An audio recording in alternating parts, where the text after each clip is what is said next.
Every single day, you trust batteries with your life. Your phone, your laptop, your headphones, even electric cars. But here's the crazy part. Almost everyone thinks they know how batteries work. And almost everyone is wrong. Because batteries don't actually store electricity the way most people imagine. So, what is really happening inside that little block of metal in your pocket? Let's find out. Imagine your phone suddenly drops to 1%. You plug it into the charger. An hour later, it's back to 100%. Simple, right? Well, inside the battery, billions upon billions of atoms have been rearranging themselves through chemical reactions just to make that happen. And it all starts with two pieces of metal. One is called the anode. The other is called the cathode. Between them is a special chemical called the electrolyte. At first glance, it doesn't look very exciting, but together they create one of the most important inventions in human history.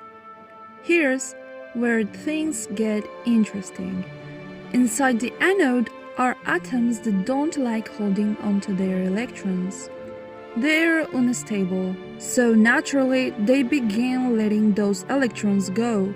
But the electrons hit a problem. They can't travel straight through the battery. The electrolyte blocks them, so they have only one option. They leave the battery, travel through the wire, power your phone, and finally return to the other side of the battery. That's the electric current. The electricity isn't sitting inside the battery waiting to escape. It's created because the battery gives electrons a reason to move. But wait, if electrons leave one side, how does the battery avoid running out of charge immediately? This is where chemistry takes over. While electrons travel through the wire, tiny charged particles called ions move through the electrolyte inside the battery. The electrons travel outside, the ions travel inside, working together like two perfectly synchronized teams. Without the ions, nothing works. Without the electrons, nothing works. Both are essential. Now, think about this. Every time you unlock your phone, thousands of millions of billions of electrons begin moving almost instantly. Not because they are being pushed, but because the battery has created the perfect conditions for them to flow. That's what voltage really is. It's like placing a ball at the top of a hill. Gravity doesn't push the ball by magic. It simply gives it a reason to roll downhill.